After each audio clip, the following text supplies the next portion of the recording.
welcome.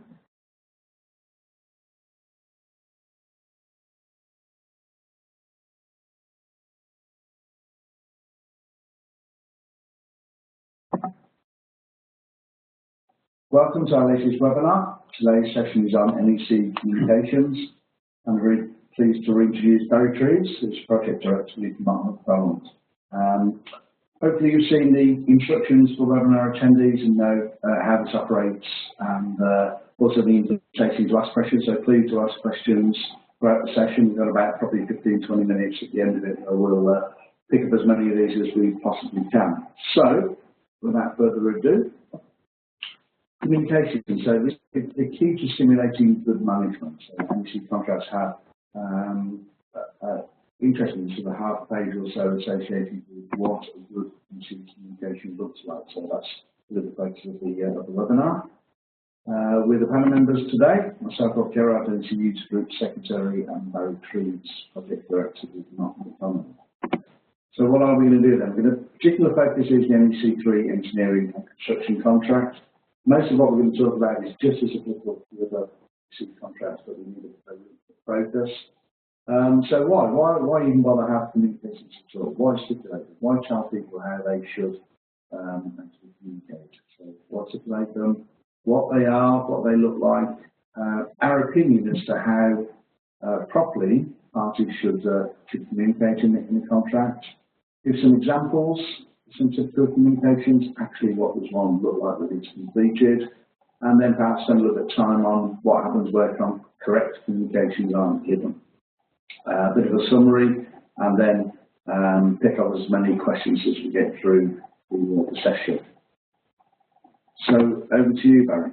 Right, thanks, Rob. So I think really I want to start by just looking back to the bad old days, really, I suppose, in terms of communication under contracts. And, you know, we've got here an example on screen of the things where we lost things in translation. Things were lost in terms of communication between the parties. There wasn't any real structure, there was no format, no timescales, and it made it very difficult then to actually have an audit trail of things that were going on in terms of the contract. And that actually is to the detriment overall. So that was one of the key things I think when NEC first came out. It was about good communication and how important that is to actually have a successful contract. If we look at the impact of poor communication, now hopefully we're not going to have the charge of the Light Brigade, which happened on the 25th of October 1854, with a bit of luck, so hopefully we're not going to lose any lives.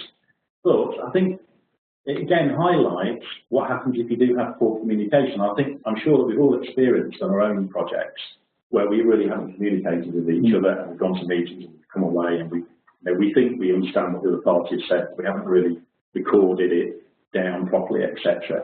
And you know, ultimately, as here in the Charge of Light Brigade with Lord Cardigan, effectively, you know, what they were intended to do with the Charge of Light Brigade was actually go and harry some retreating Russian soldiers. In fact, they went on a full assault on the Russian lines, heavily defended Russian lines with lots of life. So I think that's a key message of how important actually communication is under our contract, and especially NEC. And actually, I think maybe we overlook a lot in terms of our contracts, in terms of, now obviously we should be focusing on the works information, but also our communication protocol, our working practice in terms of that is absolutely essential if we're going to get the best out of the NEC contracts. Why stipulate them? So, well, I mean, because firstly, I think what was identified by the original drafting panels, actually we're not very good at communicating effectively. We do a lot of communication on contracts. I'm not really sure it's really that effective, is it? But I've seen it historically, not particularly. Lots of verbal instructions, confirmation of verbal instructions, lots of uncertainties. You say, when you go out of a meeting, were we instructed to do something different, or did we just have a chat or a discussion? What is the actual outcome? Yeah. Uncertainty. You know.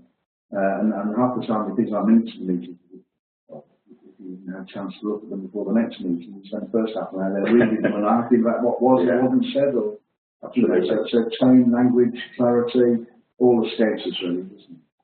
So I think that leads on to the second part, which is really, if we have, early warnings of the jewels in the crown, if programme is king under our contracts with beating hearts, then I think communication actually is the key to helping that all make that happen effectively. And it's not the contract that stops us communicating effectively. It's not the contract that stops us notifying the right things at the right time, communicating in the right way. It's all about the way that we actually do that. So I think NEC takes us one step and gives us a format and a structure for clause 13. And, if we don't communicate effectively, we are going to have poorer outcomes, I think, on our construction projects. And I think the other key thing is that actually, if you communicate effectively, it is actually more cost effective, more efficient for both parties to a contract, rather than having expensive claims and disputes going on, if we take the trouble to proactively communicate between each other while the contract's ongoing. Helps with the audit trail and transparency issues, if nothing else, isn't it? Yes. It's very, very clear, very obvious. Yeah. And I think just building on that point, what I jokingly say about NEC is it's actually, clause 13 actually is a bit like a banana rana song, effectively. It's, it goes, I don't know. I thought you were going to sing. Never mind. You could sing for me. I'd imagine you were expecting you to sing at the time, but it's that important thing. It isn't the way that you do it, it's the way that you do it. It ain't what you do, it's the time that you do it. And I think that's very important that, again, with communications, it is about notification, it is about communication at the right time. And I think that was the key aspect of it. Like in the song is, that is what gets results on the contracts if we do those things. But it is a discipline that we really need to apply to our contracts to get the best out of them. I'm not sure range is a word that we find in energy. Probably not, no. Maybe we should squeeze it into the future edition. We should try. Needs to be in the present tense. Probably, yes. So when we look at communications, so, if you do happen to have your contracts there, I think it'd be a good idea to actually look at those, open your ECC contract and actually look at what the communication section actually covers, have a read what that is. And so again, 13.1, we talk about the form that can be read, copied and recorded. And effectively that covers all the medium. I think that's right. I would say that covers everything. So electronic forms of communication, faxes, emails, maybe on disk, on USBs, etc. You mean can be read, copied and recorded? Yeah. That's the means by which... Yeah, 13.1. Yeah, so you can handwrite, you can fax this, or use faxes, you can write on a pro forma an email, you can post it. Somebody said to me not too long ago now in training course, what about texting? I had an old-fashioned, not a smartphone, but an old-fashioned screen thing. Yeah. Yeah, is that important to be read, copied and recorded? My immediate reaction is no. So, well, how do you copy and record it? And I said, well, I load up a text message, and I put it on the photocopier and I print it out and I scroll it down. And I end up with 10 pieces of paper with a photocopy of a screenshot of a text message, which is supposed to be communication. So, yeah. Well, that's hard work, isn't it? So, try and leave the text messages for the kiss stuff, not for telling contractors to do additional words and things like that. Yeah. So if we look at, 13.2, common sense, isn't it? We need to have an address for those communications to become effective. So that's, that's a very simple thing we need to be doing at the start and set for the contractors to make sure that we've got that communication address sorted out and notified between the parties. So the outset of the contract and the communication protocol meeting, so how are we going to use the address to contract data part 2? Should we change it? Yeah. And what about an address or an email address? Is that an address or is it a postal address? Yeah. Will it be either? I think it is about this thing, an effective communication that has an effect when it's actually communicated at a location. So I think you're absolutely right, Rob. I think you need to have a discussion there about how do you best and most effectively communicate, what is that address meant to be. What's right for us on this project? So there's incredible flexibility here, so decide what's sensible in the circumstances for your particular project. Moving on to 13.3, we then obviously have our period of reply, so we've got that identified term that we put into the contract data. And again, that introduces now a timescale for us to which to operate in terms of helping to incentivise to get us to communicate more effectively under the contract, and obviously there are sanctions for not communicating within that period of reply under the contract. But it's that thing that, again, effective communication, we don't necessarily need to use up the 14 days or 2 weeks that we put into our contract data. We should be attempting to communicate and respond as quickly as we can, given the circumstances that we're actually in. And this period to reply, that exists where the contract provision is silent, if that makes sense. So, for example, contractor's design, clause 21.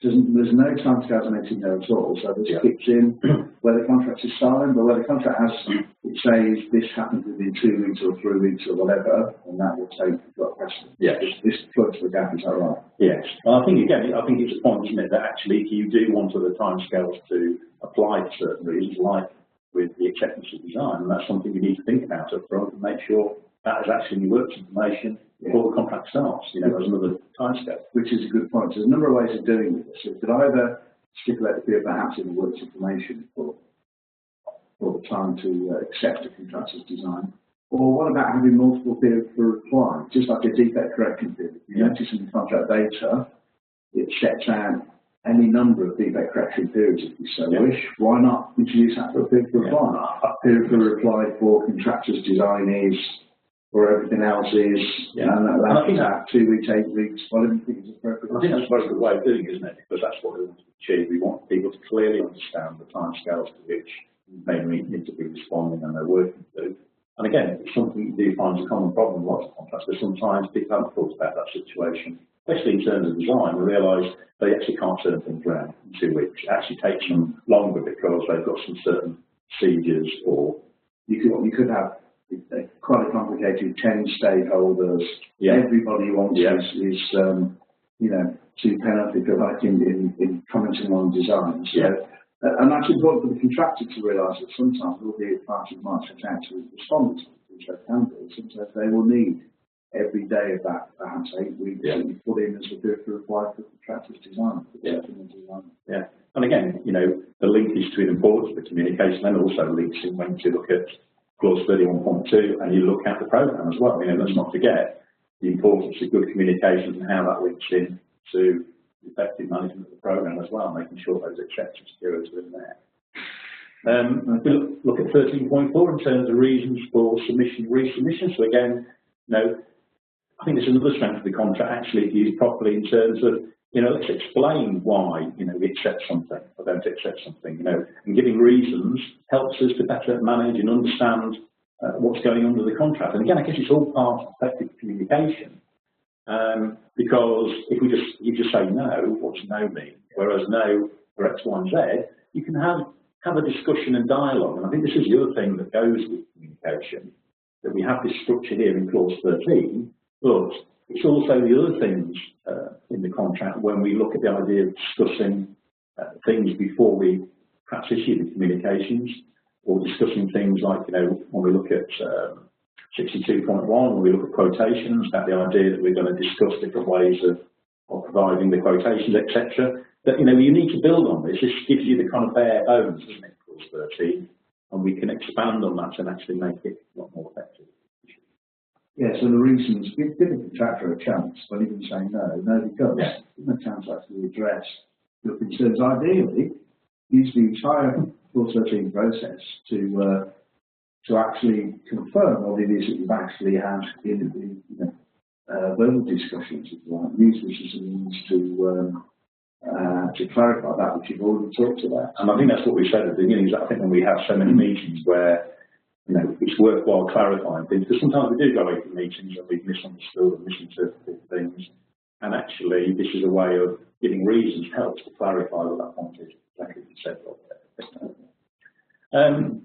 13.5, yes, we've got that facility there to extend the period of reply by agreement between the parties before the period of reply is ended, effectively. And again, that's something we don't want to use that as an excuse, that we just extend everything, because that would kind of unravel things a little bit. But that facility is there because sometimes we do have issues and events that happen that they can't be solved within 2 weeks. If that's included in reply, they do take a little bit longer, as you're saying, Rob. It's certain things that come up but we may need a little bit more time to consider the issues that go with that particular communication. Yeah, and again, taking the adult approach to this, if I was the project manager, I'd be inquisitive as to why it is contracting needs more time. Are you struggling for some information? What's the problem? Yeah. In itself, this might turn into an early warning. But you might be about to tell me there's a problem. So, you know, the earliest notification of a problem in the communication process is also helpful for good management of the contract.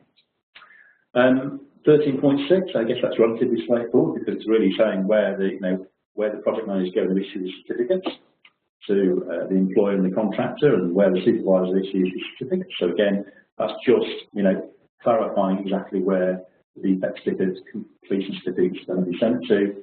I think that's what's after that. I think just make sure you issue the certificates, of course. 13.7. So 13.7, we then get to notifications to be communicated separately. And again, this is another important feature that we sometimes forget, because notifications tend to identify the fact that they have some important aspect to the project. Usually it's going to affect time, cost, or quality. And we're going to deal with that a little bit more actually in the next slide, just to explore the notifications. But the important thing is that we need to be notifying, and that's something that's a positive thing to do, because again, it provides an opportunity for the parties to deal with issues that are coming up. So notifications, again, are good things, like early warnings. Make sure we notify both parties an opportunity to look at those particular issues. And I guess 13.8 really just highlights the reasons for withholding acceptance, and the fact, of course, that actually if we withhold acceptance for a reason not stated in the contract, then there we have potentially a compensation event for that. So again, it's reinforcing the message of how important good communication is in the contract.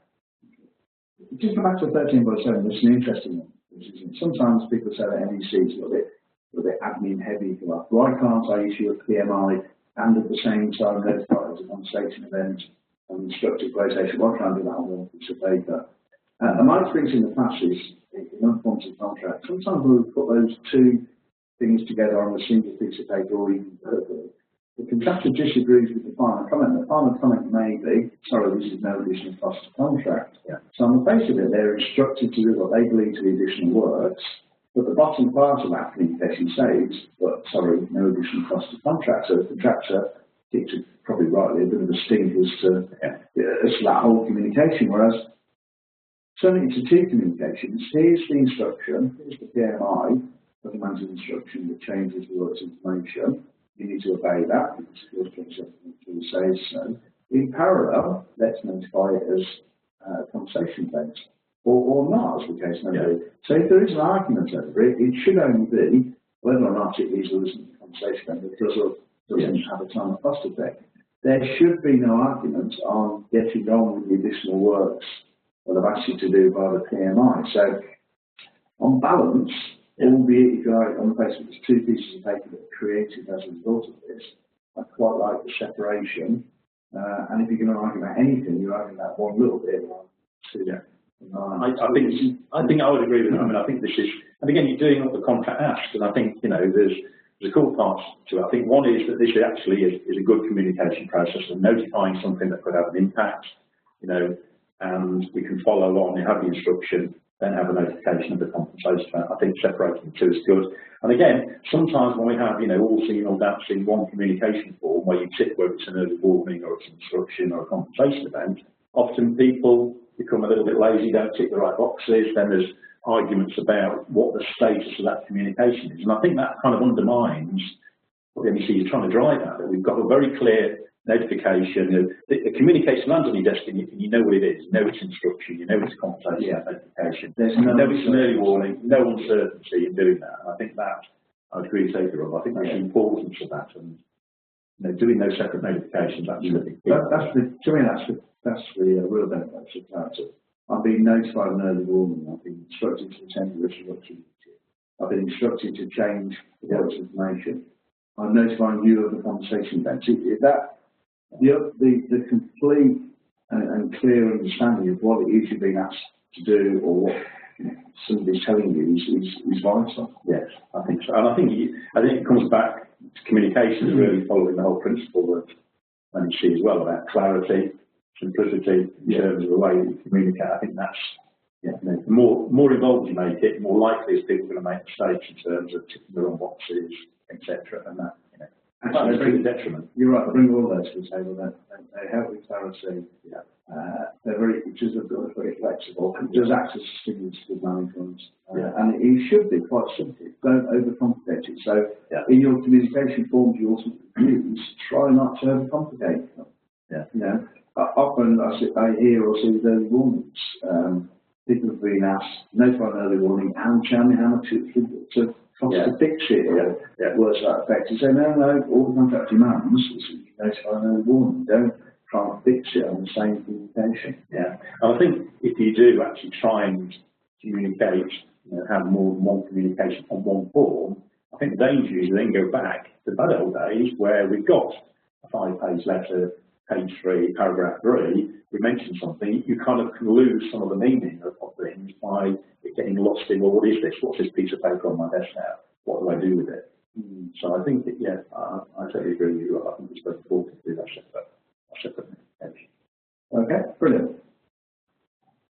So if we look at, some of the notifications, and I think the contract mentions, notifications 32 places. Just picked a little sample here just to reinforce the message with communications that they're going to have some significant effect on the contract in some way in terms of the notifications. So, replacing the project manager with the supervisor, early warning, notifications, testing inspections, notifying compensation events, termination. Hopefully we never go there, but it's just reiterating the point I think we've already made about 13.7, the importance of clearly identify those communications in the contract, and that's what helps make communication a lot more effective and efficient for all parties involved in the contract. So here's a thought. You should carefully read the contract, as we always say, don't we? I mean, different clauses have different requirements. For example, if I just look at this one, clause 14.1, we're looking for an acceptance. Yes. In clause 14.3, we're looking for an instruction. In clause 15.1, we're looking for a proposal, submission. So look at the wording and pick up communication of the form appropriate to the clause that we're actually in. That's what we're saying. I think it's very important, isn't it, to do that, and so notifications identifying something that's going to have some significant impact on the contract overall. So it's identifying, I guess, that goes key communications. Above everything else. I think last week I tried to sow the seeds for this webinar on our LinkedIn pages. Have a look at some of the wording that people use. They talk about instructing an early warning, was it, or raising an early warning, instructing a conversation event, or words like that. Thinking, well, that's not what the contract says. Try and stay inside the contract, follow the procedures and termination in the contract itself. And I think that is part of it. I mean, actually, me and Robert sat here, we've both got our contracts open because however much you use the contract, it's also good just to double check what the contract actually says in terms of whether it's a proposal or a submission, what is it supposed to be doing, and it's there to be used. I mean, I think this differentiates again the NEC to other forms of contract where, actually when you've got the contract, it is there to be used, refer to it and make sure that, and I think there is an issue, with terminology and language. Sometimes loose language and the wrong terminology actually cause a lot of problems, and actually can drive the wrong behaviours by using the wrong terminology and language under the contract. So we've got some help at hand, which I think actually helps co-op that as well, I think, in terms of how to communicate. So go to the royalty check on that. So it's a very useful document to show how you can simply, certainly what I like about it is the fact that we've got effectively multiple use of by the fact of having things which are notifications, contractor notifications, or project manager notifications, and actually they can be used for lots of the notifications that we actually use under there. So we're not on about creating lots and lots of different forms. We can have a structure-based core forms, I think, can't we, to actually be used for different situations. The primary objective of this how-to guide was to demonstrate to people that even with really, really simple base templates that we've produced from NEC, you can to communicate quite effectively. Remove all the uncertainty and flutter, and just communicate simply and effectively to the other party. That's what it's about. Don't confuse or hinder. Help, be clear. Those sort of things. I think that's a key point you made there as well, Robert. I think when we do communicate, it is about communicating in the simplest and clearest form you can without having too much of the other stuff around it, because that detracts away getting the key message across in the communication. Why would you not want your contractor to 100% understand exactly what you're asking of them? Why would you want to confuse, create uncertainty, create a problem? So we talked about writing brilliant works information. So you equally need to write brilliant communications. Just as clear, just as simple, use plain English to achieve that. So let's just have a look at one of the forms that's in the How to Communicate. And again, we can see the simple formats and layout here, and we can then see, we start to look at, well, obviously, what is it? Which form of communication is it under the contract? So we catch on here the key points. What's the date? Is it coming from and to? Which clause under the contract is it making reference to? So here we can see it's early warning. So do you think, Barry, at this point, you're being too contractual? That's what I hear sometimes. Where people dare quote a clause of the contract. So you're being contractual, and that's against the spirit of the contract. What are your thoughts on that? I don't think it is. I think this is all, actor stated, clear communications are absolutely key, and each of those clauses and sections have their own specific meaning and understanding. Here, we're obviously, we've got effectively an early warning notification. We're dealing with risks that may occur, and therefore, it's good to make absolutely clear what it is. So there's no uncertainty. I wouldn't mix it up with being contractual. It's just a question of communicating. I think to me, these are all about communicating effectively rather than being contractual. Okay, so we're using the notification form. It's coming from the contractor to the project manager, presumably, and we're telling them what the clause number is, which is the early warning clause. We've been absolutely crystal clear what the communication is about. And again, it's just reinforcing the message that we're acting as staged, doing exactly what the contract asks us to do, which is, as soon as we become aware of anything that could affect time, cost, quality, or key date, we notify. And that's exactly what we're doing. Always doing, isn't it? And there's no box on there that says, so will this affect time, cost, or quality, as you call it? Might this affect the completing date? How much will it cost? What are your proposals to fix it? That's what I feel will see. And there's no obligation, is there? Merely, I have to say, communicate in form to be recorded the matter itself. And I think it's interesting with early warnings particularly. I've had some experiences, going back a couple of years, where effectively, for want of a better word, the kind of commercial team hijacked the early warning process. So there's a couple of interesting things. One is when you say to them, well, how long did it take you to get an issue from site, that an early warning issue came up? How long did it take you to actually get that to the employer? It's quite interesting. How long do you think that was, Rob? It took discovering something on site to actually getting that early warning to the client organisation. How long do you think that might have taken? Anything from a minute to a month. It's pretty extreme, but took them a week. Which, and again, that is counterproductive as well. And the other thing that they've done is, so obviously, we need to be notifying quickly. So again, in terms of organising, we need to make sure that we notify as quickly as possible, because that helps both parties to reduce or avoid the risk that's happening. We can have a meeting quickly about it. Leaving it for a week actually puts, in this case, the contractor at quite a risk. And the other thing that happened was put it in breach. Without dwelling on early warnings, but wording is as soon as. So that's when it's supposed to notify. A week is not as soon as. It potentially breach contracts anyway. And the other thing that happened as well, which is quite interesting, which I think again can affect behaviours, is the fact that on that early warning was also a box, probably amount of money that this was going to cost, and also in terms of what the programme implications are going to be. And again, I actually did a workshop with this particular organisation and said, well, if just put yourself in the shoes of the project manager. So we're supposed to be working together to solve issues. You sent me this. It looks like you've already predetermined how much it's going to cost and how much time.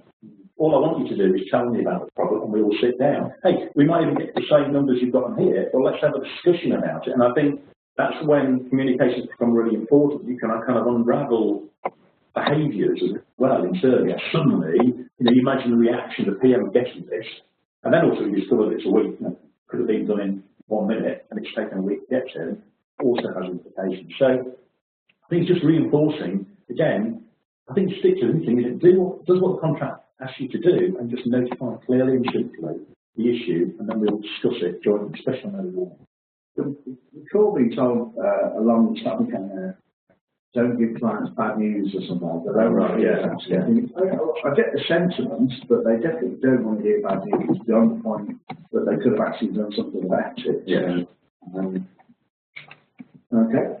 So I think that's good. So let's have a look what else we've got there. So what's the matter that we're talking about? Again, here examples in the how-to guide show simply how to to convey the issue that absolutely needs to be looked at. No solving, no pricing, no just advise what the matter is. And then, again, you're making to the early warning process, but as adults, when you can spend the appropriate amount of time, we will use judgment to stand or we will spend on this one,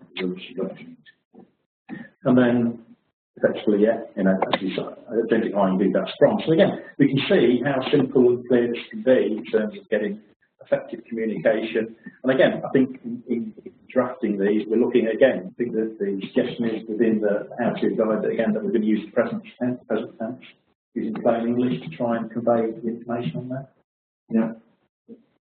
So, that's what we're looking for in terms of getting good, effective communication. And again, I think it would reiterate that actually, when you look at some of the situations we get ourselves into contracts, it would have been a fraction of the cost if we'd effectively communicated to compare to not communicating and then spending months or years even trying to sort out who should have done what action should have been taken, very expensive route to go down. So communication really is something that probably in the contracts we need to give more thought to. We can't, communication is one of those interesting things. We skip over it because we think we do it all the time, but actually we need to give more thought to the way that we communicate on contracts. I think in our minds we have a really good sort of system. Yeah. I'm sure Google are working on it, but they've yet to create a USB to tap into what's going on in here. Not a lot, some people might say that. So, what happens where correct communication is not given? Well, so we end up in situations, unfortunately, what we often find is that we don't have any response. I think Rob touched on earlier. Well, if you're not responding, you're not actually stated. So you've got the idea that's a breach. If you're not responding, especially if you're the project manager, then that leads you to the idea that potentially it's compensation there. We also run the risk of deemed acceptance again if the project manager is not responding. So it could be to a notification of the compensation or to a quotation. So those sanctions are there. It leads us then on to maybe adjudication. It creates uncertainty. It's unravelling the contract processes. It undermines trust and collaboration because we're not acting as stated. We're all the effort spent built in that. Yeah, all that effort. And I think this is the thing, isn't it? It's the point of, I think in communication it takes a lot to build that up. It can easily be unravelled and cut down by not just doing those things. And again, it's about the way our attitude and the way we behave in those contracts and making sure that we give those right notifications at the right time, and also the big impact that can have also on related things like the program, acceptance of the program, because we're not doing that. And I think the key thing I think as well that it drives behaviours. I think poor communication often drives behaviours, and maybe contractors go on fishing trips, and PM saying no. And it leads you very quickly into the idea of dispute, not being able to have efficient meetings that flow out of this because people are already at loggerheads about that. We can get the expensive lawyers and forensic planners involved, and it all very quickly becomes very inefficient for both parties, cost both parties a lot of time and money. And ultimately, if you looked at the end game, it could be that people could lose their jobs over it. The employer could be very unhappy about things.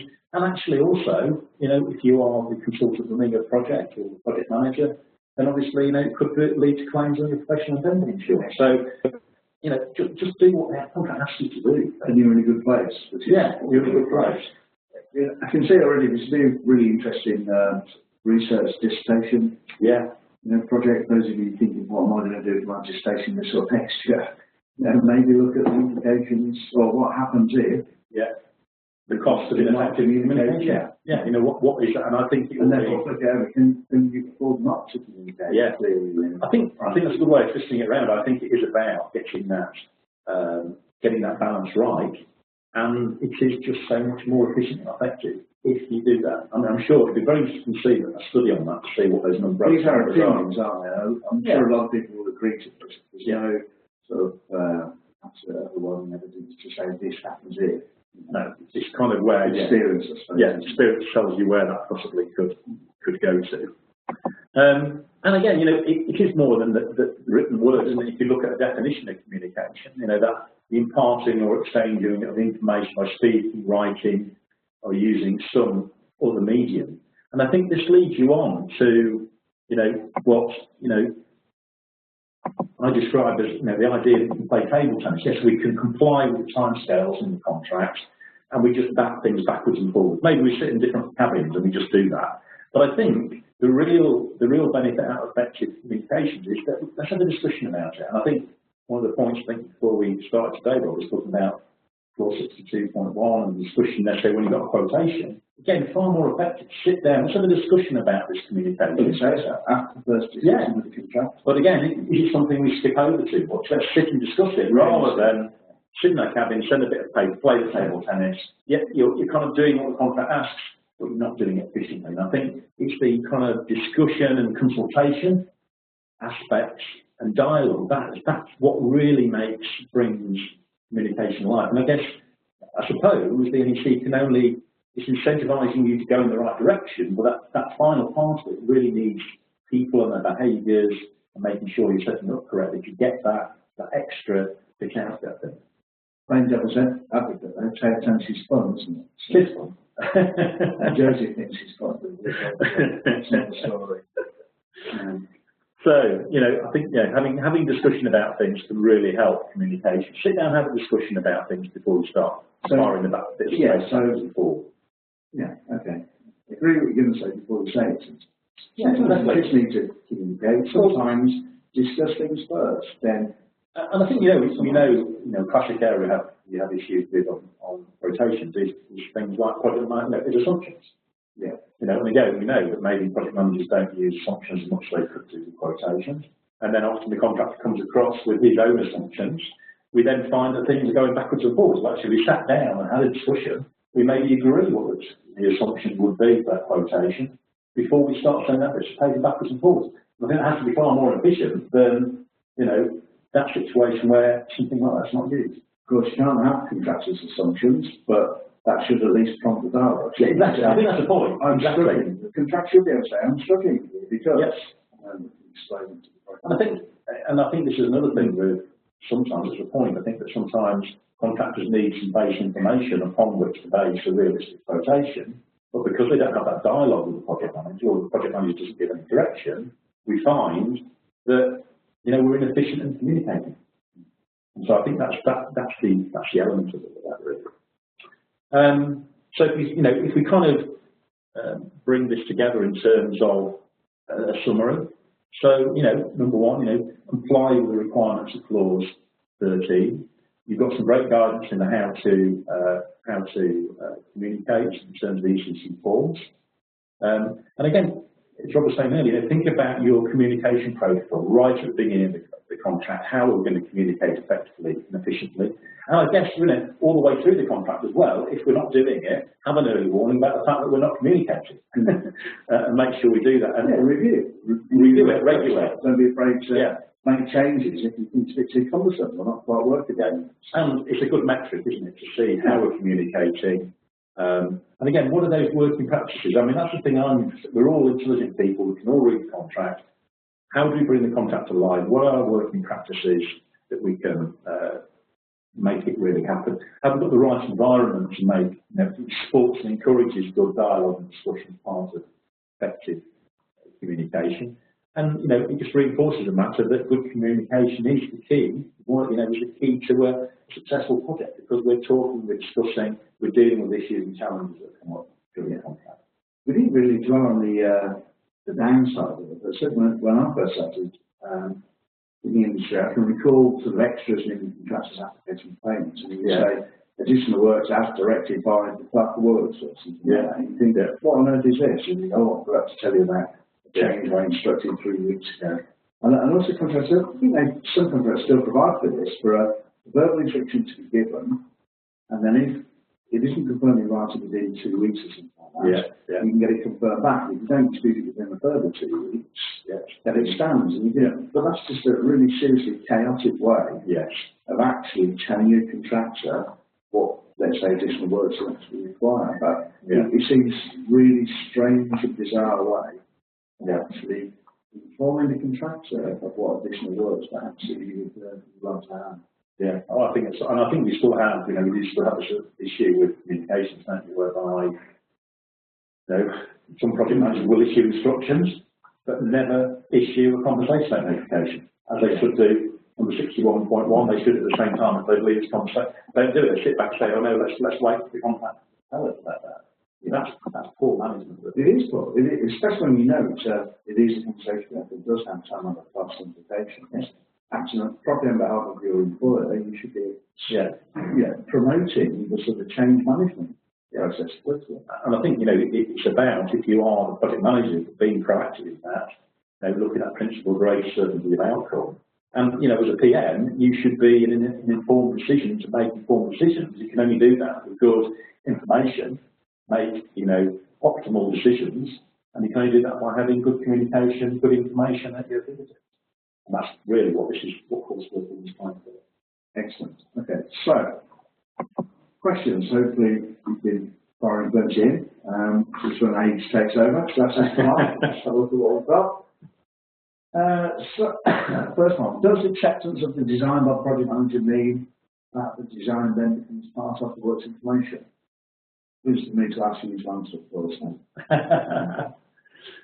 So I think you're looking at what does acceptance mean under the contract. So again, if you look at that in terms of the PM or supervisor acceptance of the communication, that doesn't change the contractor's responsibility to provide the works for his liability for his design. And I think again, when you look at the contract, you look at particularly at clause 60.11, second bullet point, effectively the contractor's obligation is still to provide the works in accordance with the works information provided by the employer. Yeah. No? Yeah. Fine. Okay, next question. I was just trying to read ahead as well. Because I'm not sure what this term means. Does PFR commence on issue of communication or period for reply? Period for reply. Period for reply. No, it's in the 101 acronyms, but that one's escaped. So does the period for reply commence on issue of communication or receipt? Well, I think that's where it's actually communication has effect when it's received at the last address. So you look at 13.2. But you have the period for reply to respond to communication. Correct. Yes, but it kicks in, doesn't it? At 13.2, communication has an effect when it's received at the last address notified. So that's effective will become the effective date of that communication. Okay. Clause 13 requires notifications. Does that mean if I would like to go reaching for clarification on some contract data, I have to write to the contractor explicitly, or what's the exact interpretation of this clause should be? So it's not going to John. So again, I think there's those 32 locations in the contract itself which talks about expressly about notifications. I think one of the interesting things here is if you are the project manager, of course, then actually if you look at 14.3, you can give an instruction to the contractor to change the works information on the key date. The contract data is, you need to be a little bit careful. That's something actually you can't deal with as a project manager. So you need to be careful with that. But I think obviously the same. Let's have a meeting to clarify some aspects of the contract data. Okay, so don't just revert to the publicly recorded. This is there should be dialogue. You can talk to the contractor at any time. If you don't understand the works information of the contract data or vice versa, and talk to each other. I think we need to use these clauses where you need to instruct a change, or you need to notify an early warning, or notify a conversation. If you're uncertain as to what the contract data says or means, what the contract says or means, then please talk to your counsel. Yeah, have a discussion and or actually issue a clause 16.1 notification and have a discussion. Obviously, if you're going to look at the contract data, presumably there's something important in there that's going to need to be looked at. So again, it may be that you are giving a warning about something that needs to be discussed. So again, I think that would be a good thing to do. But I reinforce your point, Rob, is actually good communication. Sometimes it's about picking the phone up and having a chat. And you do need to follow that by having formal notification, a formal meeting, and that's what you do. You're then using the clauses and procedures to formalise, if you like, a very sensible discussion. But don't miss the timings of when you should notify things like early warnings and say, you're going to put up a notification with an early warning for a week until we've had a chat about it. Don't put that up.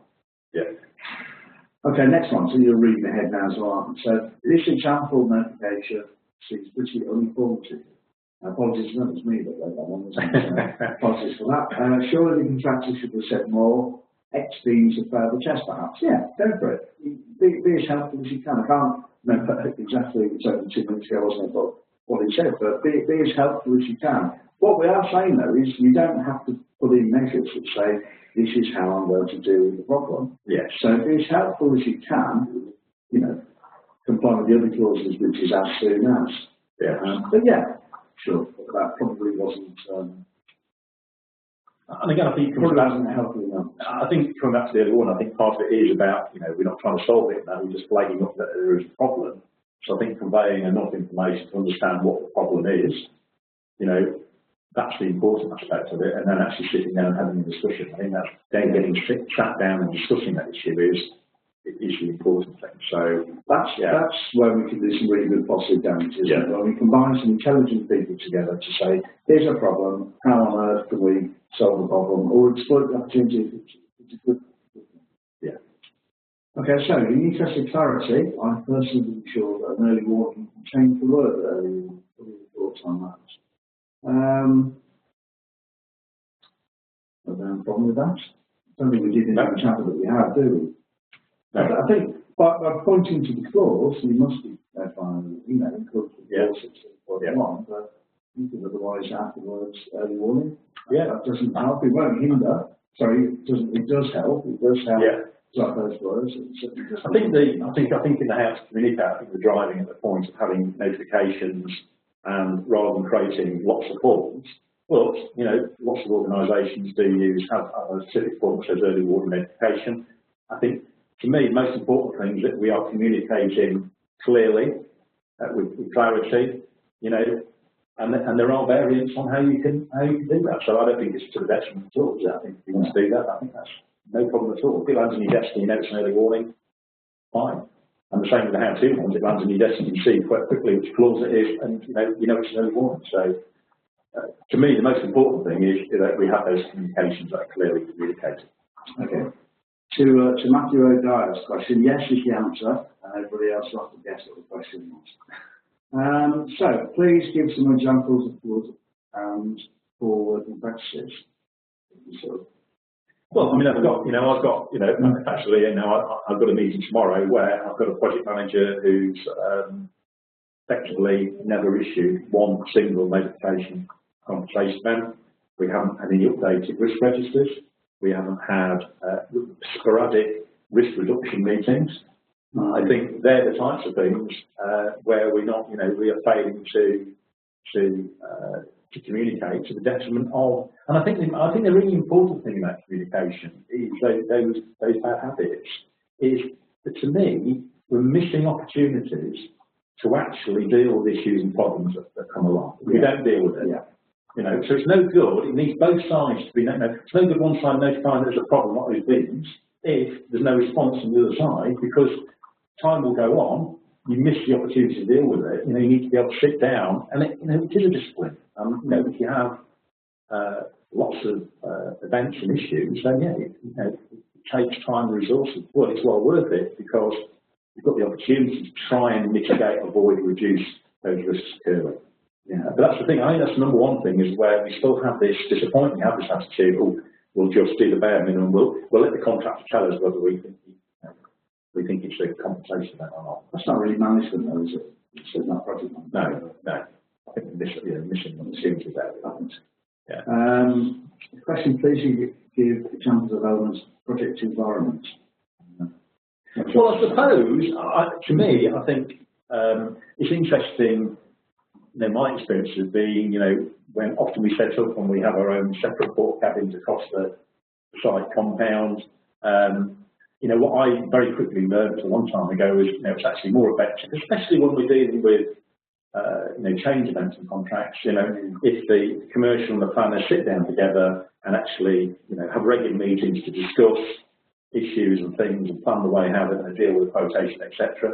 Or I suppose even better if you can be co-located somewhere, and it's surprising how much you can pick up by just being sat in the same location or over a coffee in the kitchen, that you can actually be, help to create an environment where people can have dialogue and just that discussion. A lot of things encourage informal discussion to go on, as well as the formal discussions that need to go on in the records. Yeah. That actually is really, again, it'd be interesting if there was a study on that to see how effective that is, but it can save a lot of time and money by doing that. So creating an environment where people have that opportunity to, have breakout areas, etc., where they can sit down and discuss matters and issues and find a way forward, I think is really good if you can afford to do that in the contract. Okay, so question here that thoughts 13. Well, given a reason for withholding acceptance seems ineffectual and unsatisfactory. She's not said that there are no other possible reasons, so they're not excluded. I suggest that the sentence is at best redundant. I think you said this earlier, didn't you, about giving reasons. You have to give the contractor some sort of clue or idea as to why you're saying no. If you are to say no, if you say yes, that's fine. Yeah. If you say no, give him half an idea of where you think he has failed in his perhaps design to provide the works information. And just saying no is just going to prompt another communication to the contractor to say, giving me a clue. So it's not to say that what I think what we're saying is that there are no other possible reasons, but you're just focused on perhaps the most important reason for saying no. I'm not sure why it's redundant. Is it redundant? Do you need it? I suppose you could operate a contract without that clause. You could remove that clause, but then you're just going to prompt another query from the contractor to say, please give me a clue as to why you think my design does not accord with the works information. I think it's good. I think it's very positive to have reasons. The worry with the last word, fact about it being redundant, is that a kind of our human nature that we don't use it, or we're not explaining when we're sending those communications. So maybe that's another example of poor communication, whereby the contract's quite clear. We have a reason. There may be other, it gives a couple of examples there may be other reasons, but we need to spell out what they are, and we can have a discussion about it. So I think like you, I think I like that clause. I think it has a purpose, but again, it's not necessarily the contract's fault that it isn't being used. It's the people who operate the contract need to understand how that should be used properly. Most contractors I work with are neither mind readers nor fortune tellers, and that's not their background. So you have to help them. Yeah. Okay, so a couple more in the time we've got. We work under a heavily amended NEC options. It's breaking out. But to remove time frames for responses. And that's terrific. Need I read on, but I will. This has led to delays on projects which under sectors with CEs are only approved. Approved, is that the right word? Anyway, at a very high level. How would you deal with such a situation? Well, I wouldn't have bid in the first place, I think, as a contractor. I had a bid, I would have provided an alternative bid that says, if you reduce this clause, then I'll offer you the saving of this much money. Yeah. Because that's a car crash waiting to happen, that sort of clause, isn't it? I think what that's saying is that the contractor, you're supposed to be the expert, I think executives that go on. Get the doctor in. Get the doctor in. The contractor, he has no chances. He has no idea when any communication or conversation may or may not be accepted or approved in that language. That's terrific. And I think, I guess the only thing you can do and which is worrying that the time scales have been gone. The only thing I think you can do in that situation is that you need to continue to do the right thing, the best thing in terms of communication is to communicate those things as soon as you become aware of them. The issue, of course, is, and actually it's to the detriment of the other party. If you notify an early warning and they don't bother to come back to you, or a notification comes and don't come back to you, to me it's to their detriment that they're missing the opportunity of managing that problem.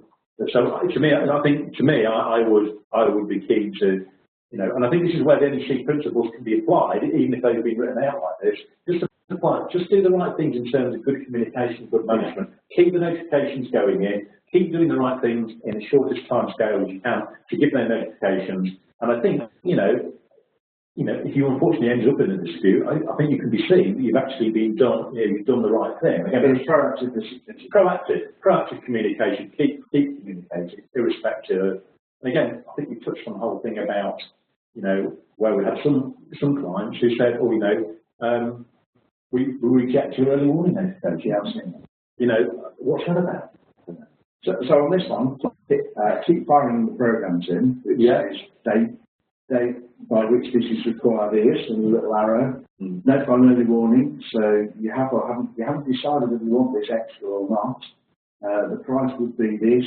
If you said yes today, it would be 10 times as much if you went to next year. So advise people, keep notifying the early warnings, keep submitting the revised programs, keep people absolutely up to date with the implications and effects of delayed communications or responses. And I think then you can be seeing that despite the changes to the contract, you have done your best to comply and be proactive in the management. What is wrong is rather stupidly expecting the contractor to bear the risk of all calendar cost overruns because you cannot make a decision.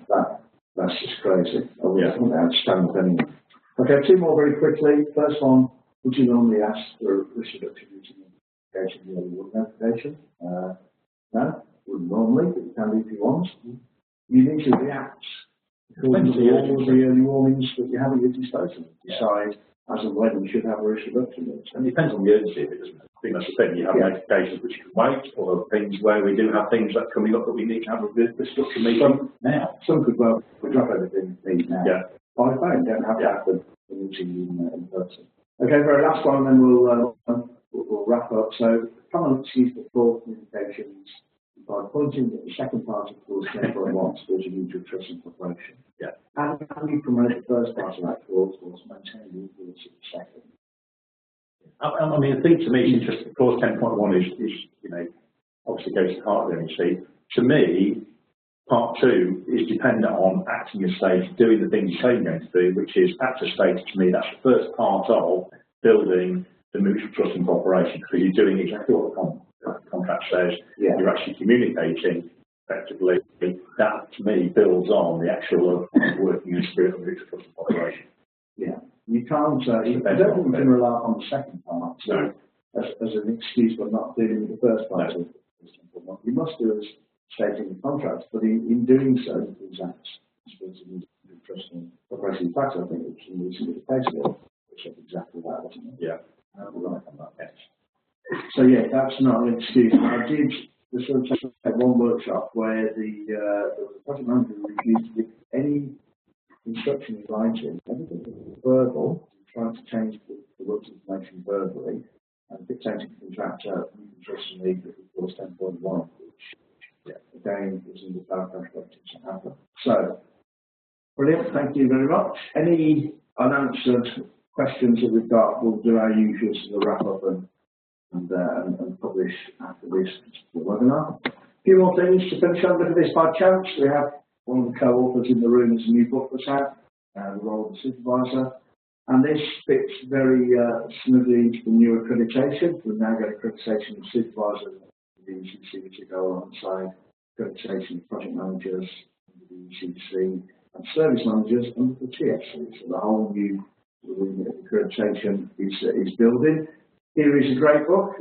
At least Barry thinks so, but I think it is. Barry Trebes, Practical Guide on those perform the role of the supervisor under EC3 UCC contracts. Have a look at that. That looks like an ideal tour for Christmas. Probably is that. Stop me. an autumn gift. So that feeds into the accreditations suite. This is growing, isn't it? So we've now got 3 strands of accreditation: the project manager, the supervisor, and the service manager under the TSC. Great feedback from not only the delegates but also from organisations who are looking for that benchmarking function. I think that's what the accreditation programme brings. So have a look at that individually or corporately. You know, is that something we should aim for? Perhaps it's not an overnight thing, it's something to grow or mature into, but definitely should be on your radar as something personally to achieve whilst using NEC contracts. This slide, I can put this up again, just a reminder, we have a very thriving and proactive NEC Users Group. We are about connecting and supporting the international NEC community, so please do join this. Please do help us with case studies, contribute articles to the newsletter, and so on. You know, join that group. And that's it. For further information, there's the contact points. So I think one of the questions was, will the slides be available? Yes, they will be. The slides will be available after this event. I think we'll post this also on our website and YouTube, and we'll follow up with any unanswered questions. And we'll have another one of these, I think, sometime September, the next webinar. And that leaves me to just thank you very much. So we've got time to go on some work, everybody else. Thanks very much, Barry, and see you again. Indeed.